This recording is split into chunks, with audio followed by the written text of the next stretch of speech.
Olá, no programa Pauta Especial de hoje vamos falar sobre o aumento do número de casos de violência contra a mulher em Alagoas. Você também vai conferir os detalhes da programação da Semana Graciliano Ramos e a gente vai mostrar por que a receita do camarão do Bar das Ostras se tornou um patrimônio imaterial de Alagoas.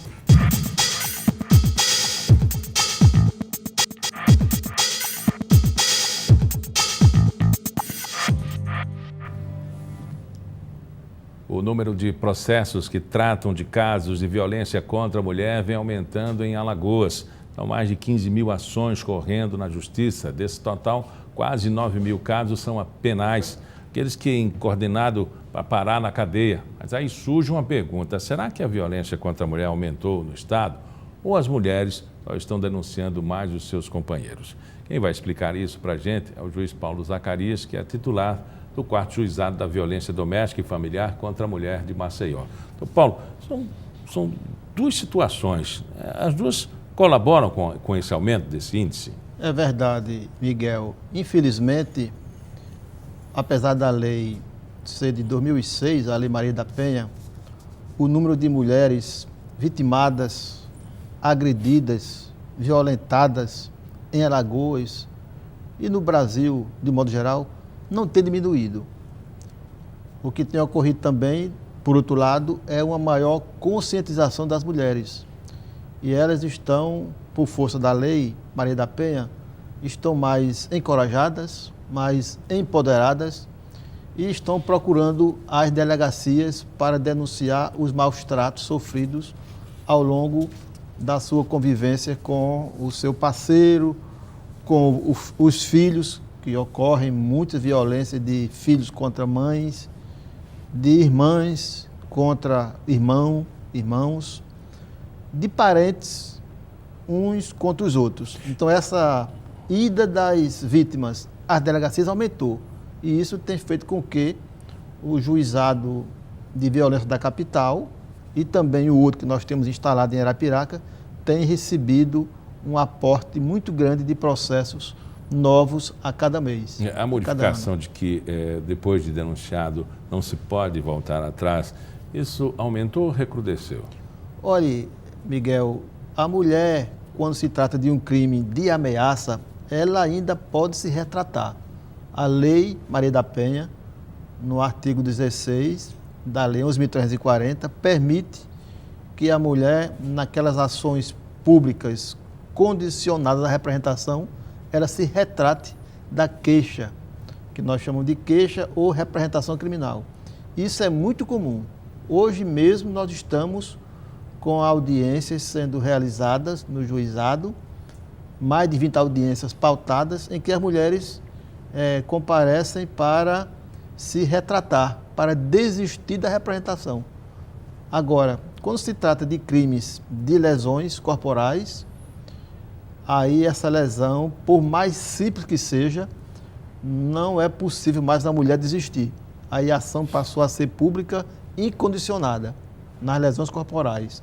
Agora, como eu falei, nas ações que dependem de representação, que o caso típico é o crime de ameaça, isso também é muito comum as mulheres desistirem. E até quando se trata da lesão, as mulheres muitas vezes querem desistir e não podem por conta da decisão do Supremo Tribunal Federal, em fevereiro de 2012, que fechou a questão dizendo que a ação penal, na hipótese de lesão corporal, é pública incondicionada e, por isso, as mulheres não podem mais desistir. O judiciário tem tido, sim, conciliações, audiências, né, e até mesmo tratar do ambiente doméstico com relação a aquele tipo de crime, da agressão. Mas, anterior a isso, existe todo um histórico, não é? O histórico de ameaça, o histórico de agressão psicológica, né? Quando chega na agressão física mesmo, isso já um tempo anterior a essa provável denúncia, que às vezes é formulada ou não, nós temos um tempo, né, em que todos se calam. É verdade. Isso é terrível para a mulher, não? O Miguel, os crimes contra as mulheres, durante esse tempo todo, até a Lei Maria da Penha, ele viveu no âmbito da invisibilidade. Não era muito visível esse tipo de crime. A lei tornou o crime visível. Antes da Lei Maria da Penha, a ideia era de que a autoridade judiciária, policial, não poderia se imiscuir na vida de um casal. Tinha aquele adágio muito popular. Em briga de marido e mulher, ninguém mete a colher, não é? Aí veio o Estado e mandou meter a colher. Hoje, o Estado atraiu para si essa questão, porque é uma questão muito grave, muito profunda, é uma questão de violação dos direitos humanos das mulheres. O Estado brasileiro teve que se dobrar, de cumprir o que foi determinado nas convenções internacionais de erradicação, punição e discriminação contra as mulheres. O Brasil, no caso da Maria da Penha, foi condenado a pagar uma indenização à Maria da Penha e também foi obrigado pela OEA, Organização dos Estados Americanos, a criar uma lei para combater os crimes contra as mulheres. Então foi um movimento nacional das mulheres que fez com que esse crime saísse debaixo do tapete, saísse do quarto dos casais, da casa dos casais, para o mundo, para ser visibilizado e o Estado, através do Judiciário, do Ministério Público, das delegacias, trouxesse à tona essa questão para combater. Porque a Lei Maria da Penha, Miguel, tem 3 eixos: a prevenção, a punição e a erradicação dos crimes contra as mulheres. Então, para fazer isso, teve que se estruturar. Aí mandou criar a Delegacia das Mulheres, mandou criar no Ministério Público uma promotoria especializada nessa área, mandou criar no âmbito da Defensoria Pública órgãos encarregados de orientar e defender as mulheres nessa questão de gênero.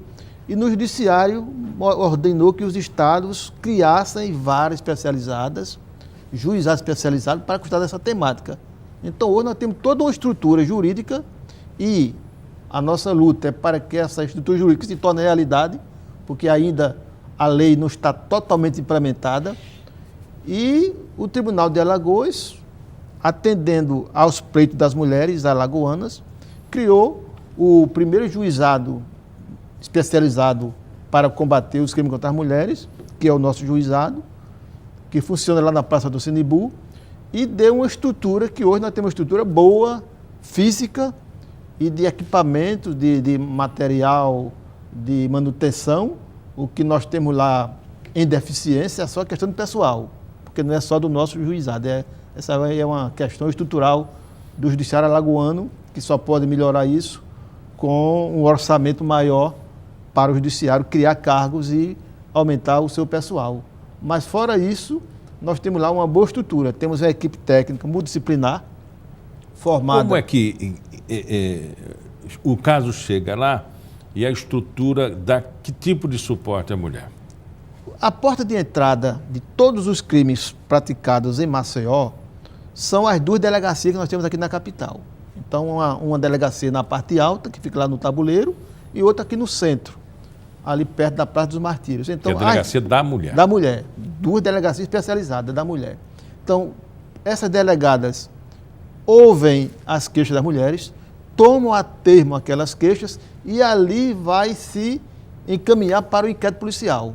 É feito o inquérito policial, é ouvido a vítima, o agressor, as testemunhas, e de posse desse inquérito, quando ela elabora o inquérito, faz o seu relatório e manda para o Ministério Público. Que lá nós temos uma promotora que já vai receber esses inquéritos. E a promotora transforma o inquérito em ação penal. Aí é quando eu vou entrar em ação. Recepciono essas ações penais, mando citar o suposto agressor, ele tem 10 dias para se defender.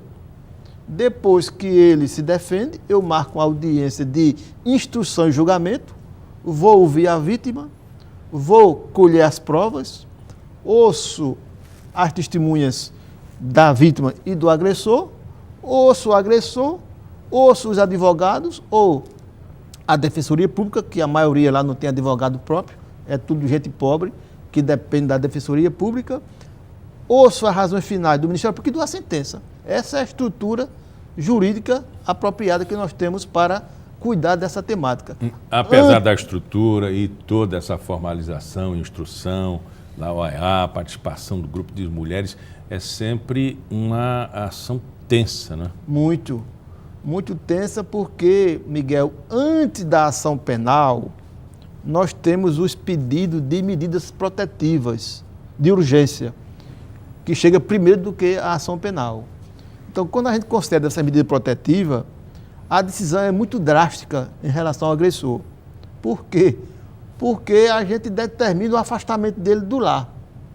Eu estabeleço uma distância mínima de 500 metros do agressor em relação à vítima. Aí, ele não se conforma com isso, porque ele tem que sair de casa e muitas vezes o agressor tem que colocar a vítima para fora de casa e eu inverto essa ordem, mando ele sair e a mulher volta para casa. Isso é uma agressão, ele acha que é uma agressão ao patrimônio dele, né? Eu já vi muitos dele lá e ele reclamar a mim, perguntando: doutor, o senhor mandou ir para casa, e agora, quem vai pagar minha pousada? Eu quero salário para pagar minha pousada. Não tem salário para pagar a sua pousada. Você vai ter que requerer isso ao governo federal, que foi quem editou a lei e mandou que eu, entre o senhor e a vítima, eu dê preferência à vítima e bote ele para fora de casa e ele vai ter que viver na casa dos parentes ou dos amigos até que resolva essa situação. O senhor falou de um perfil aí, de que a maioria das pessoas que chegam lá são pessoas pobres. Sim, a maioria. Não é que a classe abastada não tenha problemas. Temos muitos processos de pessoas do chamado nível A, classe A e B, né? Nós temos muito. Agora, que essas pessoas das classes A e B são pessoas que menos reclamam nas delegacias. Temos lá casos, mas a maioria procura não se expor, não quer colocar o seu companheiro, o seu marido, o seu amante, entendeu? Numa situação delicada, não quer ir para uma delegacia e esconde muitas vezes. O senhor acha que existe? A parte financeira ela é importante nisso? O que leva, Miguel, muitas mulheres a sofrerem anos e anos as agressões é a dependência econômica. Eu já ouvi lá relatos de muitas mulheres que aguentaram sofrer durante 10, 15, até de 30 anos. Eu já ouvi relatos lá em sala de audiência de mulheres que, por dependência econômica, por não terem nenhuma formação profissional, por não terem estudado, por terem se dedicado só à família, aos filhos, à casa, não tiveram oportunidade de se profissionalizar. E não tem uma profissão e fica por dependência econômica sujeita a esses maus tratos permanentes. E muitas, quando conseguem se libertar disso, conseguem trabalhar, se estudar e terminam deixando essa relação de conflito e de sofrimento. Conversamos com o juiz Paulo Zacarias, titular do Juizado da Violência Doméstica e Familiar contra a Mulher de Maceió. Muito obrigado pela entrevista, doutor Paulo. É um prazer, Miguel. Quando precisar de qualquer informação do nosso trabalho, do Judiciário Alagoano, estamos aqui à sua disposição. Obrigado. Uma receita de família que ficou guardada a 7 chaves por décadas se tornou patrimônio material de Alagoas. A história e também a receita do tradicional camarão do Bar das Ostras você vai conhecer na reportagem de Fabrício Cambuim e Samuel Limeira. Olhando assim, você pode até achar que esse belo prato de camarão é igual a muitos outros, mas olha, não é. Este é o famoso camarão alagoano à moda do Bar das Ostras, registrado desde 2013 como Patrimônio Imaterial de Alagoas pelo Conselho Estadual de Cultura.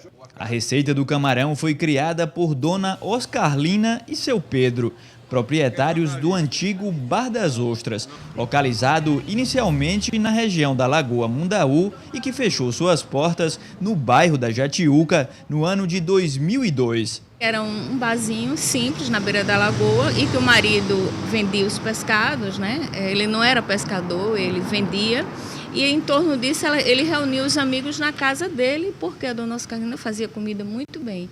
Foi aí que nasceu o camarão do Bar das Ostras. E muitas gerações foram criadas com o camarão do Bar das Ostras. Então, era Pelé, era Vera Fischer, tudo que era celebridade, tudo que era turista que chegava aqui naquela época, tinha aqui o camarão do Bar das Ostras. O camarão do Bar das Ostras foi nosso cartão postal durante muito tempo. O camarão do Bar das Ostras se tornou um ícone da culinária alagoana. Por décadas, a receita do prato foi guardada a 7 chaves pela família, até que uma empresa alagoana, em 2011, comprou os direitos da receita e abriu para domínio público. Eles conseguiram localizar as filhas, e as filhas venderam a receita e ensinaram a fazer a receita. Eu participei desse curso.